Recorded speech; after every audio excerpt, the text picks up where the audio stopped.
Thank you for tuning in to the only station giving you double the information and inspiration. WDRB Media and WGIV, the soul of Charlotte. This is Marriage Matters, and I'm your host, the Marriage Coach.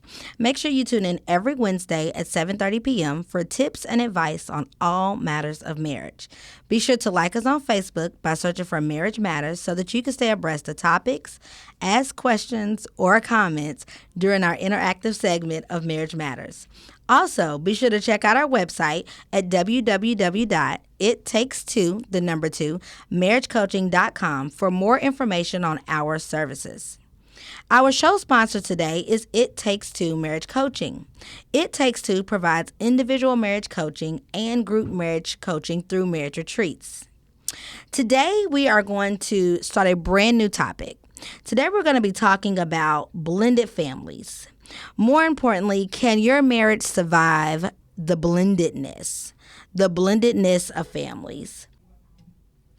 Step families can be very stressful in marriages. In a national survey of couples creating step families, it was found that the top 3 anticipated stumbling blocks for couples related to children and step family stress are: number 1, that 78% of couples expected difficulties dealing with step family issues. That's huge.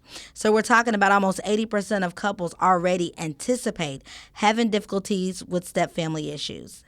And then another 75% expected children to put a strain on their marriage. And 72% believe that creating a step family would create stress for the marriage. And guess what? Those stats have proven to be correct. On average, couples in step families have 3 times the amount of stress of couples in first marriages where there are no previous children. So, is there any good news here, or is all the statistics bleak? Well, yes, there is good news. And with time and lots of work, stress levels for couples in step families can fall to normal levels of stress found in most marriages. Now, there's stress in every marriage. No doubt to that. But having the stress of the stepchildren and step parents, of course, can definitely bring on new challenges. So when we come back today, we have some guests that's in the studio with me. We often hear the perspective of blended families from step parents or adults who have lived this life or are currently living this life. But today I wanted to give you all something unique. I wanted to give my listeners a different perspective. I want to give you the perspective of some young people who have actually grown up in blended families. You're listening to Marriage Matters, and I'm your host, the Marriage Coach. You're tuned in to WDRB Media and WGIV, the soul of Charlotte. Are you struggling with communication? Or do you find it difficult to trust your spouse? Has your sex life decreased, or has it become non-existent? Do you find yourself arguing over the little things? Join It Takes Two Marriage Coaching for our next marriage retreat.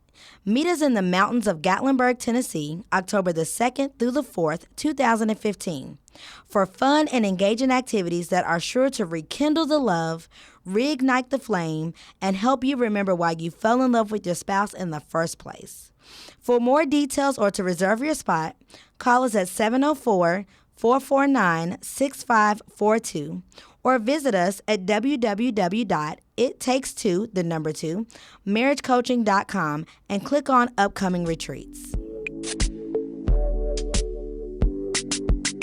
Welcome back to WDRB Media and WGIV, the soul of Charlotte, and those streaming live through the free TuneIn Radio app. You're listening to Marriage Matters, and I'm your host, the Marriage Coach. If you're just tuning in, we're discussing the topic of, can your marriage survive the blendedness of families? Make sure that you tune in every Wednesday at 7:30 p.m. for tips and advice on all matters of marriage. Be sure to like us on Facebook by searching for Marriage Matters so that you can stay abreast the topics, ask questions, or comment during our interactive segment of Marriage Matters. Also, be sure to check out our website at www.ittakes2marriagecoaching.com for more information on our services. All right, we're going to hop right into this discussion. we have Mr. Joel in the studio with us. Joel, Hey. you in the house with me today? Yes, ma'am. How you doing? I'm doing great, and we're very excited about having you on the show today. So, Joel, you're representing a 21-year-old male Correct. whom has grown up in a blended family. Correct. Okay. So, and I want to make sure our listeners know the two perspectives that we have in the house today. And then I have my very own Miss Kyla, whom is my 14-year-old daughter. And as I've stated on our show several times, our family is a blended family. And Kyla has grown up in a blended family. Kyla, are you in the house with me today? What's up, Mom? Hey, boo. Okay, so I'm just going to ask you all a few questions, and we're going to start talking and processing about what was it like for the two of you all growing up in blended families. In between the conversations that we're going to be having, I'm just going to be throwing out little tidbits and advice to any couples out there tuning in who may be in a blended family situation, maybe having some struggles, or maybe you're engaged and you're preparing to unite as a blended family. And so I'm going to be throwing out some tidbits, some strategies, and some advice while we're having this conversation, okay? All right. So 40% of married couples with children are basically in a situation where they are blended, okay? Right. And about a third of all weddings that occur today are a mix of blended families, or what we call step families. And that just means that they are going to be sharing children that maybe one does not biologically belong to the other. And lots of times we're seeing today where it's both couples actually bringing in children that don't belong to the other spouse, and they're making their family unit one.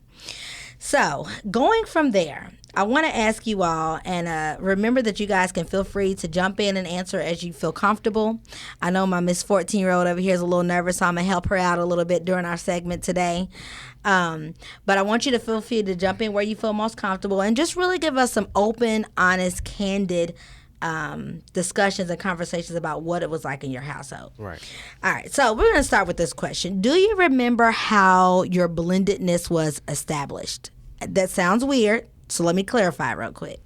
So do you remember when you met your parent that became your step parent, or your parent that was not your biological parent that has now had a huge hand in raising you? Right. Well, my situation was actually kind of funny. I came home one day. I see a bag on the floor. I see a guy on the couch. And, I go in my mom's room. I'm like, Mom, well, who is this? And she's like, well, this is my friend, He just come over for a while. And then he never left. So, So you came one day and never went back home? Never left, Okay. How old were you when that happened? I had to be about 11 or 12. I was real young. Okay. So Yeah, about around 11 or 12. Okay. All right. So that's definitely an interesting introduction to your step parent. Were you all introduced in that moment? Do you remember how that? Well, actually, he was asleep, so knocked out on the couch. So okay. I met him a little bit later after that. Okay. And how did that introduction occur? Do you recall? Well, my mom just kind of introduced us. She introduced him as her friend, and then later he became her husband. So. Okay. All right. That's cool. So, just as another tidbit of advice out there, parents, of course, we don't necessarily recommend that your child meet your significant other by ways of them walking in the house and they sleep on the couch. You definitely want to have an opportunity to set up a more formalized process to introduce the two, so that it doesn't take the child by storm or by surprise, like, oh my gosh, who is this? But it sounds like, Joel, you handled it pretty well, sounds like. Oh, yeah. My mind's kind of mature. It has been for a while, so I didn't really think too much into it. Okay. I just asked a question, stayed in my place. Gotcha. Speaking of staying in your place, so there's definitely the old cliche or the old saying that children should stay in their place and you should be seen but not heard. Right. Right. Y'all have heard those things before. Yes. That's again one of the reasons why I have you on the studio with me today, because I think there's a time to do away with that process. Now, there's definitely don't get me wrong, there definitely is a place for children.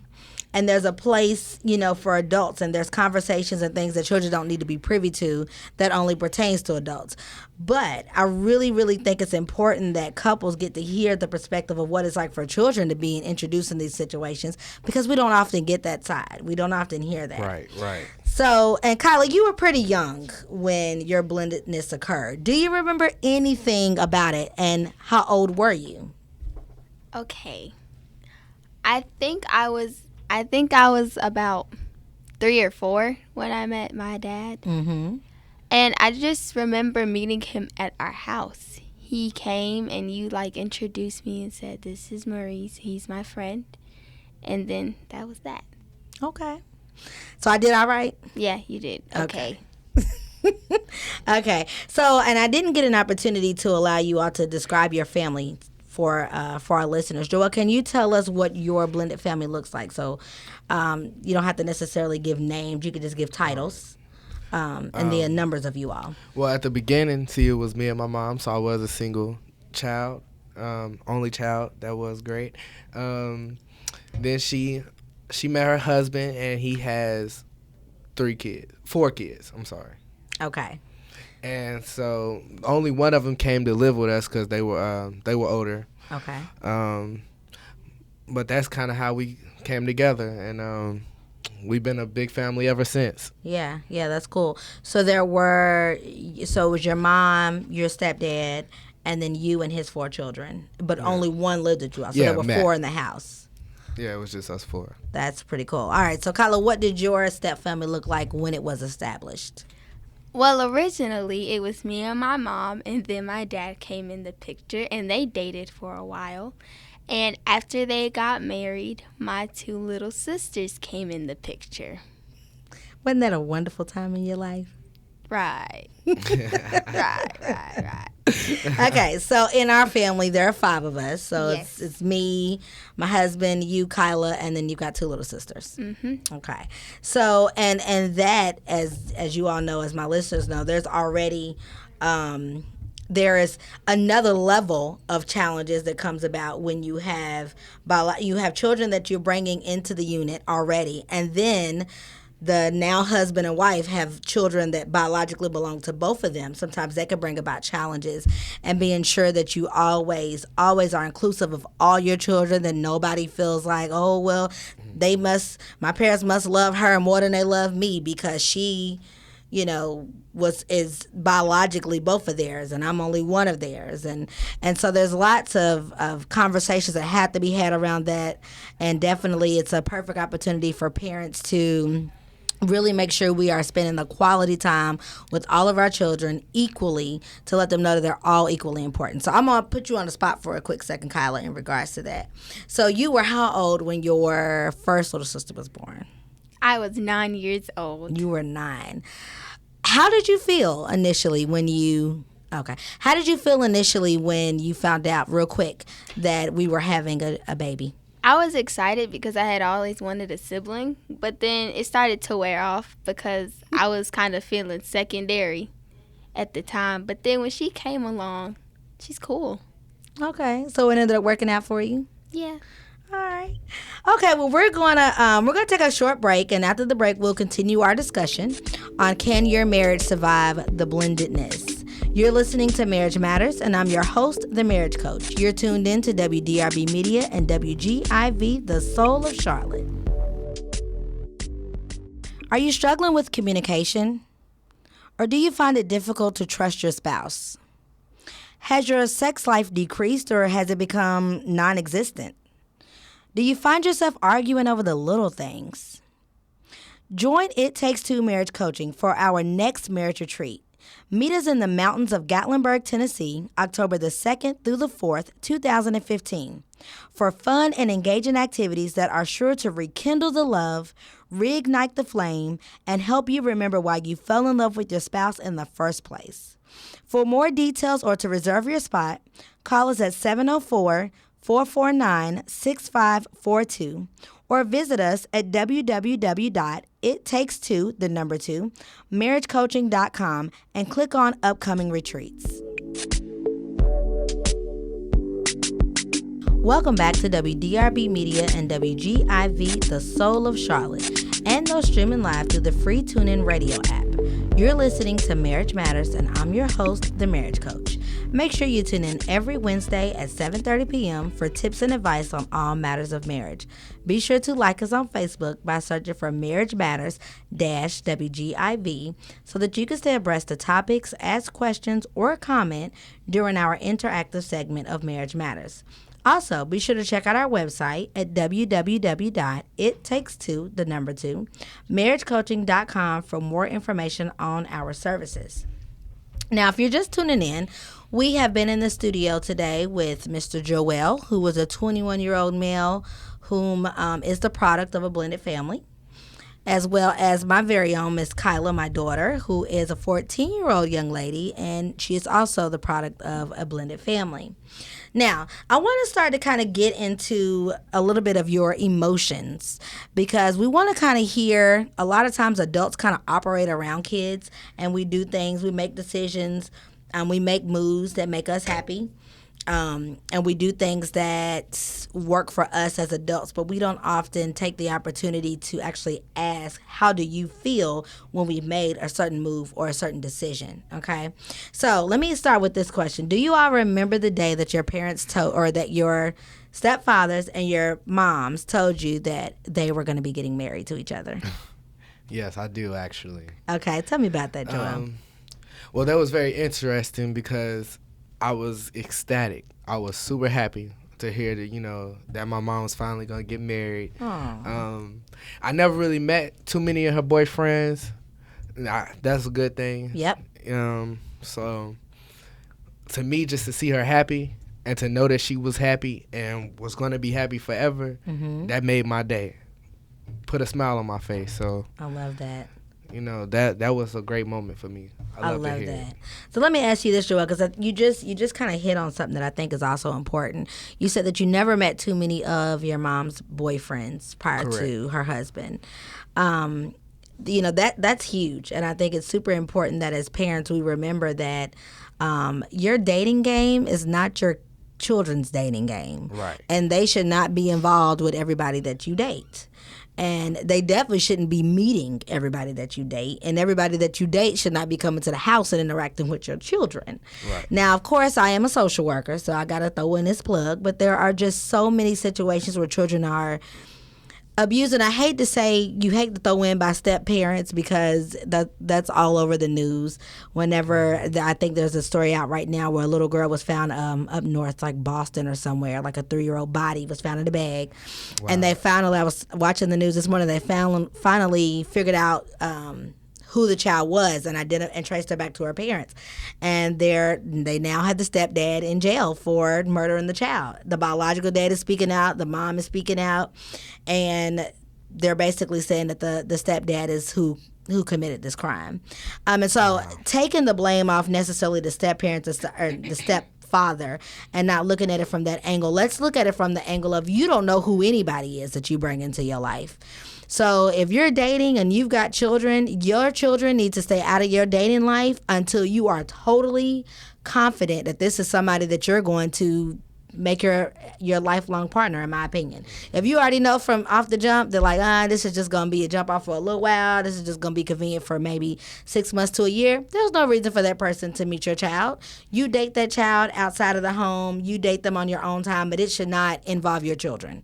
So I'm actually glad that you pointed that out, Joel, and I think that's a very good a good perception, especially coming from a male perspective, that you did not meet many of your mom's boyfriends, and you liked it that way, I take it. I do, and I have a daughter of my own. Okay. And I'm pretty sure, I'm not going to be okay with her mother bringing a lot of guys around her as well. So I know from my experience that helped me with my parenting as well. That's good. Because even though I'm not with her mother, I still have respect for her to a T, and I think that she will be able to respect my morals as well and my goals. I like that. I like that. Huge, huge, huge nuggets for parents who are listening in reference to how your children feel. So, Kyla, I know that you may not totally remember. I know you were a little younger than Joelle was when we decided that we were going to get married. But what do you remember of that time? Do you remember anything? I could tell you a few things, but I want to hear what you recall in reference to me and Daddy making the decision to marry. Well, I remember when you guys got engaged because it was Christmas, and I think he had just popped it out randomly. Yes, it was. Most proposals are kind of surprise. Well, yeah. So I remember that, and then you guys were engaged for a long time, I think, before you got married. Mm-hmm. You were engaged for a year. 2. 2? Oh my goodness. No, I'm sorry. We were only engaged about a year. That's accurate. Yeah. We dated for 2 years before, engaged for a year. That's right. So, do you remember how you felt when the day? Now, you were the flower girl in the wedding, so you were very much a part of the activities that took place that day. Do you remember, were you excited? Were you sad? Were you scared? Were you nervous? What kind of emotion was going through your head, if you can recall? Because I know you were only 7. Yes, 7. I remember at the wedding, I was excited because I thought she looked really pretty and stuff. And I liked my outfit, too. Uh-huh. So I was excited about you guys getting married, and I had fun. It was cool seeing, the whole interaction. How did you feel about Mommy and Daddy becoming one? Or did you even have an understanding of that at 7? At the time, no, I didn't have that understanding yet. I just thought y'all were going to date. Yay. Okay. I didn't understand. So now, fast forward 7 years, because now you're 14.